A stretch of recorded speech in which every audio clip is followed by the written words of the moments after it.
जब से भारतीय नौसैनिकों के पूर्व नौसैनिकों को मौत की सज़ा सुनाए जाने की खबर सामने आई है, कतर के बारे में कई सवाल उठ रहे हैं कि आखिर वहाँ पर ऐसा क्या कुछ है, किस तरह के कानून हैं, वहाँ क्या मानवाधिकार के हालात कैसे हैं। इस पर एक नज़र डालते हैं। जहाँ तक मानवाधिकार का सवाल है, 2022 की जो रिपोर्ट, एक अमेरिकी स्टेट डिपार्टमेंट की रिपोर्ट है, उसमें ये कहा गया है कि हालात जो हैं वहाँ ख़राब नहीं है, बल्कि जो एक स्टेट जो कई बार अरेस्ट करता है बेवजह या फिर लोग गायब हो जाते हैं, इस तरह की कोई खबर नहीं है। लेकिन बाकी कुछ चीज़ें हैं जिनको लेकर एनजीओ वगैरह ने सवाल उठाया है। अब ये जो अहम जो कंट्रोवर्सीज़ हैं, जो विवाद हैं, उसमें ये अक्सर वहाँ पर लेबर को लेकर है। कई ऐसे नॉन गवर्नमेंट ऑर्गेनाइजेशन हैं, जैसे ह्यूमन राइट्स वॉच है, उसने कहा है अपनी रिपोर्ट में कि कई जो ऐसे लोग आते हैं, साउथ एशिया माइग्रेंट जो आते हैं यहाँ पर काम करने के लिए, उनके साथ सही तरीके से व्यवहार नहीं होता है। कई बार वो ऐसी स्थिति बन जाती है कि वो फोर्स्ड लेबर हो जाता है, स्लेवरी जैसी स्थिति हो जाती है। हालांकि 2022 के फीफा वर्ल्ड कप के बाद जो जागरूकता है वो बढ़ी, क्योंकि उसको लेकर वहाँ उस वक्त जो कुछ हुआ उसको लेकर कई सवाल उठे। जो लेबरर्स हैं उनको लेकर क्या समस्या होती है? एक तो भाषा की समस्या होती है, जिसके कारण वो अपनी बात समझा नहीं पाते हैं। दूसरी समस्या ये होती है कि कई बार जब वो छोड़ना चाहते हैं नौकरी, तो उनके पासपोर्ट वगैरह जो है वो उनसे ले लिए जाते हैं, उनके जो एम्प्लॉयर हैं वो ले लेते हैं। और अगर उनको लगता है कि अगर एम्प्लॉई जो हैं उनके जाना चाहते हैं तो उसकी इजाज़त नहीं मिलती है, उनके बारे में वो शिकायत दर्ज करा देते हैं कि वो भगोड़े हो गए हैं।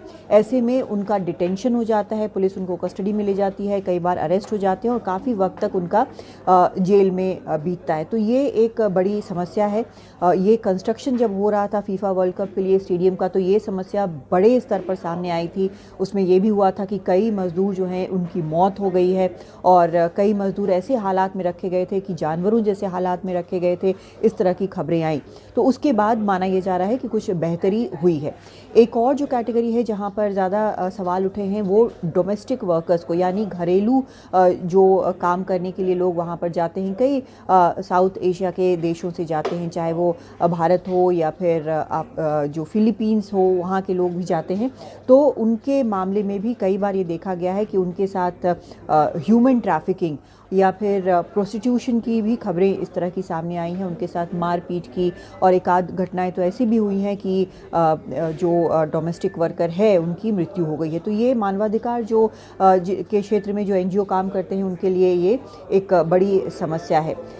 तो सवाल ये उठता है कि कानून वहाँ पर किस प्रकार के हैं। तो ये जो कानून है, बताया ये जाता है कि अधिकतर जो हैं वो असल में प्रैक्टिस जो है वो कतर का वो एक मिक्सचर है, यानी सिविल लॉ और इस्लामिक लॉ मिला हुआ है। यहाँ पे जैसे मान लीजिए कि शरिया जो है वो मुख्य तौर पर माना जाता है, जो लेजिस्लेशन है वहाँ पर कानून जो है उसके लिए माना जाता है, लेकिन ये मुख्य तौर पर फैमिली लॉ पर अप्लाई होता है, यानी कि जो शादियाँ हैं या उत्तराधिकार के मामले में इन सब चीज़ों पे अप्लाई होता है। लेकिन ऐसे कई मामले हैं, जैसे डकैती हुआ या खून हुआ, हत्या हुई, तो इस सब मामले में भी जो दूसरे लॉज हैं वो अप्लाई करते हैं।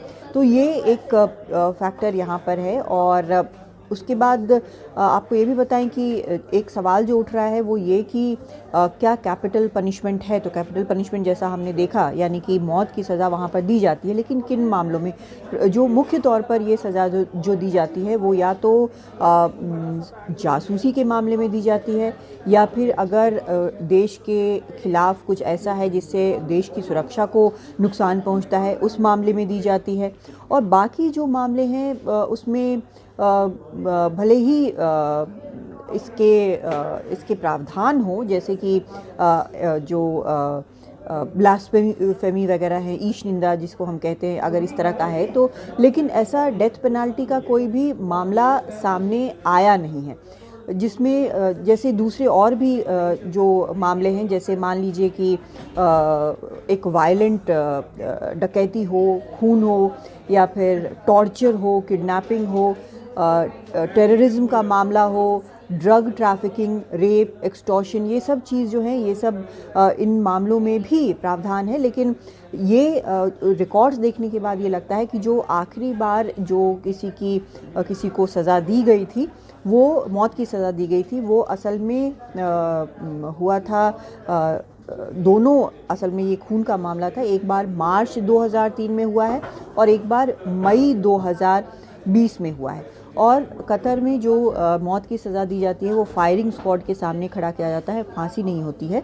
और लेकिन ये बहुत ही रेयर है, मौत की सज़ा जो है बहुत ही रेयर है। और ये करीब जो 2020 वाली भी सज़ा दी गई थी वो 17 साल के बाद वहाँ पर दी गई थी। तो एक तरह से मानवाधिकार रिकॉर्ड वहाँ का ख़राब नहीं है, लेकिन बहुत सारी चीज़ें जो जिसके हम आदी होते हैं एक लोकतांत्रिक देश में, उस पर कहीं ना कहीं एक लगाम ज़रूर है। जैसे फ्रीडम ऑफ एक्सप्रेशन इतना नहीं है, कैबिनेट जो है वो वहाँ की मोनार्की चुनती है, जो अमीर हैं वहाँ के वो चुनते हैं। उसमें पिछली बार जब वो सत्ता में आए थे, जब कैबिनेट बनाई गई थी तो 2 महिलाओं को शुरू में शामिल किया गया था। तो ये सभी चीज़ें वहाँ पर हैं। तो एक मिक्स है वहाँ पर कानूनों का, सिविल लॉज और शरिया को मिलाकर। और जो चलती है सबसे ज़्यादा, जिनका वर्ड जो है वो आखिरी होता है, फाइनल डिसीजन होता है, वो वहाँ के जो मोनार्क हैं, जो अमीर हैं, वो उनका होता है। दिल्ली से कादम्बिनी शर्मा, NDTV इंडिया।